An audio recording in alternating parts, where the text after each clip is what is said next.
Hello everyone, welcome back to our channel. आज हम geography 9th class की geography का थर्ड चैप्टर पढ़ेंगे जिसका नाम है ड्रेनेज। तो हम जानेंगे कि ड्रेनेज क्या होता है और ये रिलेटेड किससे है, ये फीचर किससे रिलेटेड है और उसके बारे में बहुत सारी चीज़ें। तो आइए स्टार्ट करते हैं। सबसे पहले अगर हम ड्रेनेज की बात करें तो व्हाट इज़ ड्रेनेज। तो ड्रेनेज का मतलब होता है, एक शॉर्ट में समझते हैं कि हमारे घर का जो हमारे घर का जो गंदा पानी निकलता है नालियों में से, जो हमारे घर का पानी निकल के जाता है वो नालियों से होके जाता है।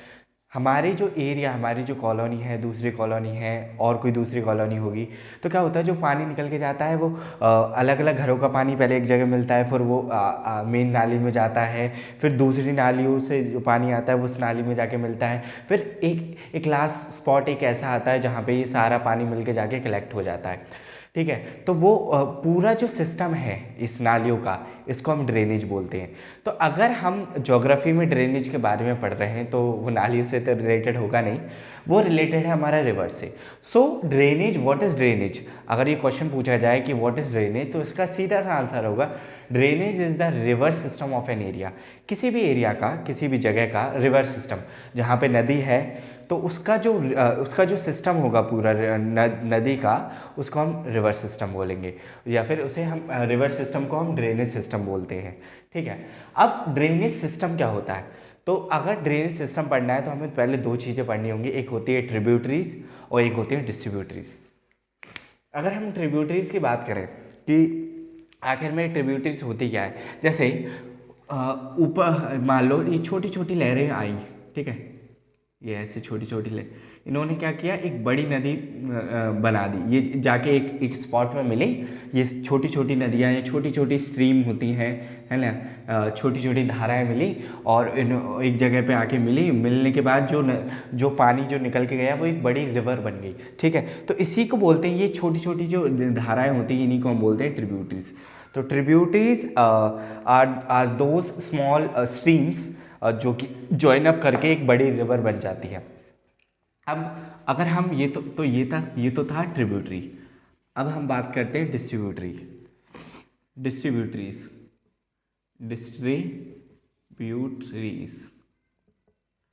अगर हम डिस्ट्रीब्यूटरीज की बात करें, जैसे कि डिस्ट्रीब्यूट वर्ड से पता चल रहा है कि बांटना, ठीक है, तो डिस्ट्रीब्यूटरी में क्या होता है, मान लो एक मेन रिवर है ना, किसी भी रीज़न की वजह से वो बहुत छोटी छोटी धाराओं में ऐसे बट गई बाद में जाके, ठीक है, ऐसी छोटी छोटी धाराओं में बट गई, तो इनको बोलेंगे हम डिस्ट्रीब्यूटरीज, जिसमें एक मेन रिवर बाद में फर्दर डिवाइड हो जा रही है छोटी छोटी स्ट्रीम्स में। लेकिन ट्रिब्यूटरीज में क्या होता है कि छोटी छोटी स्ट्रीम्स मिलकर एक बड़ी रिवर बन रही है। तो ये है डिफरेंस ट्रिब्यूटरीज में एंड डिस्ट्रीब्यूटरीज में। तो river system of an area, particular area is said to be the drainage system. River system किसी भी एरिया का अलोंग विथ इट्स ट्रिब्यूटरीज के साथ, ट्रिब्यूटरीज को लगा के जो रिवर है, मेन रिवर है और जो ट्रिब्यूटरीज है उनको लगा के जो पूरा सिस्टम बनाया जाता है रिवर के द्वारा, तो उसी को हम बोलते हैं ड्रेनेज सिस्टम। और जिस एरिया में वो ये सिस्टम बना रही है उसको बोलते हैं बेसिन, तो बोलेंगे ड्रेनेज बेसिन।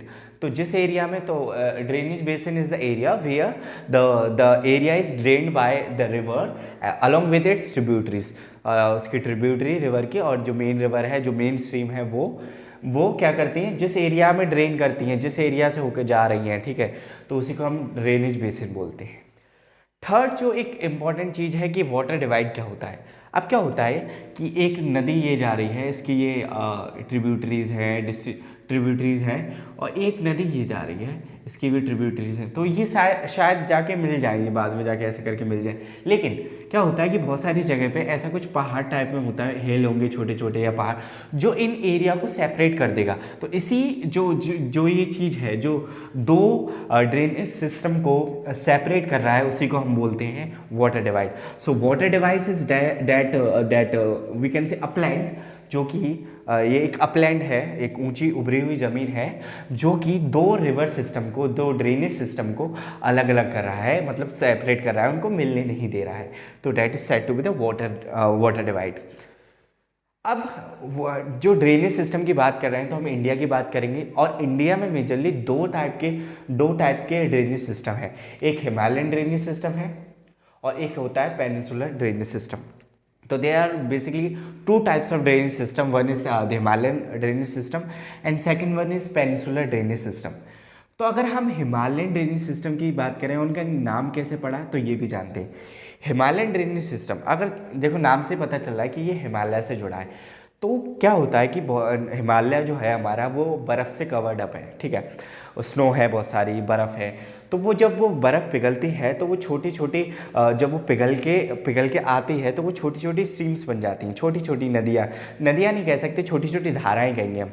तो छोटी छोटी धाराएं बन जाती हैं और वो बाद में जाके वो धाराएं जब मिलती हैं वो ट्रिब्यूटरीज होती हैं और वो एक मेन रिवर को जन्म देती हैं, ठीक है।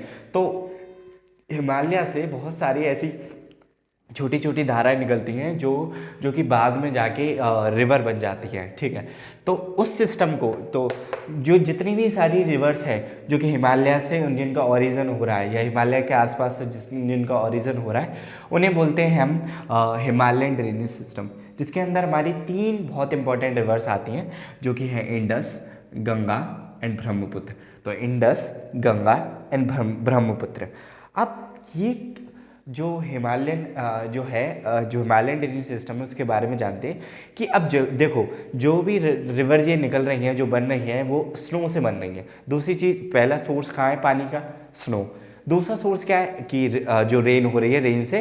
तो इन जो हिमालयन रिवर्स हैं इनको हम पेरेनियल रिवर्स भी बोलते हैं। कौन सी रिवर्स बोलते हैं? हिमालयन ड्रेनेज सिस्टम के अंदर जो भी रिवर्स आती हैं जैसे कि इंडस, गंगा, ब्रह्मपुत्र, इनको हम पेरेनियल रिवर्स भी बोलते हैं। यहाँ पे जो जितनी भी मेजरली जो रिवर्स होंगी वो पेरेनियल होंगी। अब पेरेनियल का मतलब क्या होता है? पेरेनियल का मतलब होता है कि इनके पास पूरे साल पानी रहता है। ऐसा नहीं है कि किसी मौसम में जाके ये ड्राई अप हो जाएंगी, नहीं, ऐसा नहीं होता। इनके पास पूरे साल भर पानी रहता है। तो इन्हीं को हम, क्योंकि, और पानी क्यों रहता है? क्योंकि ये रिवर के वो रेन के भरोसे नहीं रहते। रेन भी आती है, वो भी इनको सपोर्ट कर रही है, लेकिन इनका जो मेजर सोर्स है जहाँ से ये बन रही है वो है स्नो, इसलिए ये पेरेनियल होती है। दूसरी अगर हम बात करें, दूसरी है पेनिनसुलर रिवर्स। तो जो नीचे के पार्ट में जो कि पेनिनसुला से, ये पेनिनसुला का एरिया है, इसमें जो भी रिवर्स होंगी वो उनको हम कहेंगे पेनिनसुलर रिवर्स, ठीक है। अब ये रिवर्स कैसी है? ये रिवर्स पेरेनियल नहीं है, क्योंकि ये सिर्फ रेन पे डिपेंडेंट है। ये रिवर कैसी है? जो सिर्फ रेन पे डिपेंडेंट है पानी के लिए। तो जो सूखा सीजन आता है, ड्राई वेदर आता है, तो ये सूख जाती हैं, ठीक है, इनमें पानी नहीं रहता। दूसरी चीज़, अगर हम बात करें जो हिमालयन रिवर्स हैं वो बहुत, एक तो हिमालय से आती हैं तो बहुत ये स्पीड के साथ आती हैं। जब स्पीड के साथ आती हैं तो अपने साथ ये बहुत सारे पत्थरों को लेके आती हैं, अपने साथ चट्टानों को तोड़ती हुई लेके आती हैं। और जब वो नीचे की तरफ तक आ पाती हैं, जैसे मान लो ये रिवर है, तो जब ये नीचे की तरफ तक आ पाती हैं तो यहाँ पे बहुत सारी मिट्टी इकट्ठी हो जाती है जो कि पहाड़ों के टूटने से बनी है, ठीक है। तो एक प्लेन एरिया क्रिएट हो जाता है जो कि बहुत फर्टाइल होता है, क्योंकि पहाड़ किससे जो पत्थर है उनके अंदर मिनरल्स हैं बहुत सारे। तो ये सॉइल बहुत फर्टाइल होती है जिसपे हम आसानी से इरिगेशन कर सकते हैं, ठीक है। तो हम बात कर रहे थे कि पेनिनसुलर की, तो उसमें इंपॉर्टेंट रिवर हैं कावेरी, गोदावरी, कृष्णा, महानदी, ये सारे इंपॉर्टेंट रिवर्स हैं। और ये पेरेनियल नहीं है, इन पे इतना पानी नहीं रहता और इनकी स्पीड भी इतनी तेज़ नहीं है और कम ही स्पीड है। तो अब जानते हैं हम हिमालयन रिवर्स के बारे में थोड़ा थोड़ा, कि हिमालयन रिवर्स एक एक करके जानते हैं, कि इंडस के बारे में, गंगा और ब्रह्मपुत्र। सबसे पहले हम स्टार्ट करते हैं इंडस से।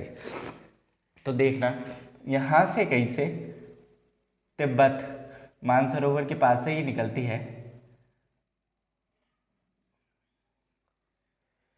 तिब्बत मानसरोवर के पास से जो हमारी जो इंडस है वो निकलती है, वो इंडिया में एंटर होती है ना।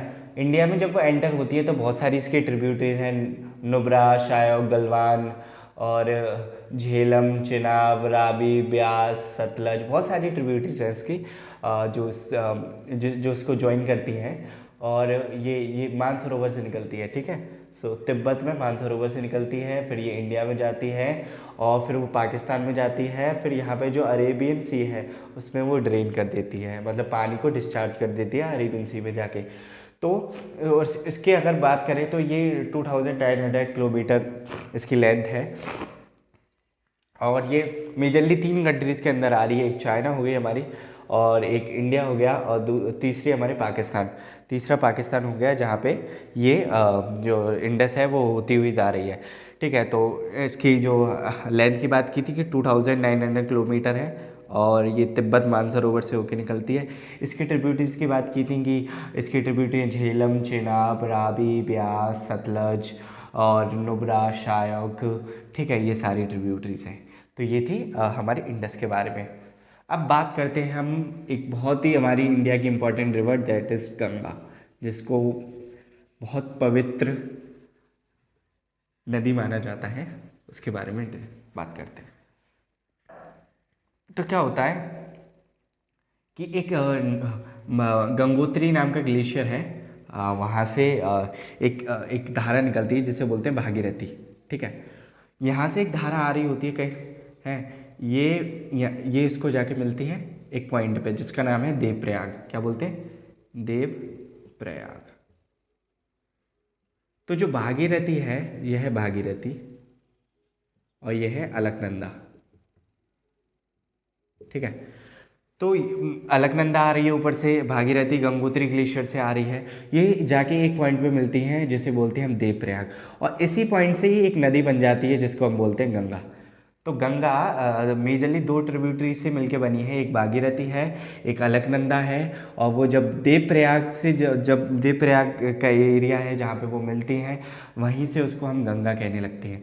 सो अगर हम मैप में इसको लोकेट करें तो यहाँ कुछ आती है ऐसे करके, और ये ऐसे करके यहाँ, ये अपना पानी बे ऑफ बंगाल में डिस्चार्ज करती है, बे ऑफ बंगाल, ये अपना पानी बे ऑफ बंगाल में डिस्चार्ज करती है। ठीक है, और सबसे बड़ा डेल्टा बनाती है ये डेल्टा, सबसे बड़ा डेल्टा बनाती है ये, और यहाँ से ब्रह्मपुत्र आएगी तो उसके साथ ही मिलके यहाँ पे एक बहुत बड़ा डेल्टा बनाती है। डेल्टा मतलब जहाँ पे रिवर जब रिवर समुद्र के पास पहुँचने वाली होती है तो वो क्या करती है, छोटी छोटी स्ट्रीम्स में, ट्रिब्यूटरीज में फैल जाती है, और फिर वो ट्रिब्यूटरीज के बीच का जो एरिया होता है वो बहुत फर्टाइल होता है, तो वही उसी को हम डेल्टा बोलते हैं। ठीक है, तो डेल्टा बनाती है, तो ये है गंगा। और उसकी अगर हम लंबाई की बात करें, लेंथ की बात करें, तो इट इज़ 2500 किलोमीटर है। इसकी बहुत सारी ट्रिब्यूटरीज हैं, जैसे कि हमारी हो गई कोसी हो गई, यहाँ से कोसी है, गोमती हो गई, घाघरा हो गई, ठीक है, और रामगंगा हो गई, और इधर से जो इधर की ट्रिब्यूटरी है इंपॉर्टेंट वो हो गई यमुना, जो कि मथुरा से होके जाती है, आगरा से होके जाती है। तो ये हो गई इसकी ट्रिब्यूटरी गंगा की। सो गंगा का ओरिजिन दो स्ट्रीम से मिलके बन रहा है, या ट्रिब्यूटरीज कह सकते हैं, उनसे मिलके बन रहा है। एक है गंगोत्री से निकल रही है, एक भागीरथी और एक अलकनंदा है, वो दोनों मिलके प्रयागराज में मिली, और प्रयागराज से ही हम उस जो स्ट्रीम बनी, जो रिवर बनी, उसको हम गंगा कहते हैं। और ये 2500 किलोमीटर लंबी है। ये अपने पानी को बे ऑफ बंगाल में जाके डिस्चार्ज करती है। इसकी अगर हम ट्रिब्यूटरीज की बात करें तो रामगंगा है, घाघरा है, कोसी है, यमुना है, ये सारी हैं। ठीक है, अब बात कर लेते हैं हमारी तीसरी important river, that is Brahmaputra. अब ब्रह्मपुत्र का भी ओरिजिन यहाँ ये तिब्बत से ही होता है, और ज़ेंगपू नाम की जगह से होता है, ज़ेंगपू नाम की जगह से होती है, और फिर ये इंडिया में इस तरीके से एंटर करती है। ठीक है, तो इंडिया में जब ये एंटर करती है तो यहाँ से दो ट्रिब्यूटरीज ज्वाइन करती हैं, एक है दिबांग, एक दिबांग है, एक है लोहित। ठीक है, तो ये भी कहाँ से आ रही है? तिब्बत से आ रही है। एक दिबांग है और एक लोहित है। ठीक है, और भी बहुत सारी हैं, जैसे कि तिस्ता हो गई, रायडक हो गई, बहुत सारी इसकी ट्रिब्यूटरीज हैं जो इसको आके ज्वाइन करती हैं। ठीक है, ये क्या करता है, यहाँ आसाम का एरिया है, तो आसाम में ये क्या करता है, ये जो ब्रह्मपुत्र है वो फ्लड ला देती है वहाँ पे आसाम में जाके। ठीक है, तो ये थी हमारी ड्रेनेज सिस्टम किसका, हिमालयन रिवर्स का, जिसमें हमने इंडस, गंगा और ब्रह्मपुत्र की बात की कि किस तरीके से ये कहाँ से ओरिजिन हो रहा है। इंडस का ओरिजिन भी तिब्बत से हो रहा है, ब्रह्मपुत्र का ओरिजिन भी तिब्बत से हो रहा है, सिर्फ गंगा ही है जिसका ओरिजिन इंडिया से हो रहा है, जो कि भागीरथी और अलकनंदा से मिलके देवप्रयाग पर जब मिली तो वो एक रिवर बन गई और उसी को हम गंगा कहने लगे। ठीक है, तो ये था। और ये ब्रह्मपुत्र जो कि जिसकी बहुत सारी ट्रिब्यूटरीज हैं, जैसे कि तिस्ता हो गई, रायडक हो गई, दिबांग हो गई, लोहित हो गई। और ये एक फ्लड का रीज़न है, बाढ़ लाता है कौन से एरिया में, आसाम जैसे एरिया में, क्योंकि ये ऊपर से पहाड़ों से आती है, तो ये इतनी स्पीड में आती हैं कि ये जहाँ से भी होके जाती हैं वहाँ का एक तो मतलब वहाँ का एरोज़न करती हैं, वहाँ तहस-नहस कर देती हैं, और ज़्यादा पानी आ गया तो ये फ्लड भी कॉज कर देती हैं। तो आज के लिए सिर्फ इतना ही, और जो हमारा जो नेक्स्ट पार्ट है, जो पेनिनसुलर रिवर्स हैं, वो हम अपनी नेक्स्ट वीडियो में कवर अप करेंगे। आई होप आपके बहुत सारे डाउट क्लियर हुए होंगे, आपको ये वीडियो समझ में आई होगी। अगर आपको ये वीडियो समझ में आई हो तो लाइक करें, शेयर करें और कमेंट करें कि आपको जो भी ये कंटेंट है वो कैसा लगा। At last I just want to say thanks a lot और कीप सपोर्टिंग मी। जय हिंद।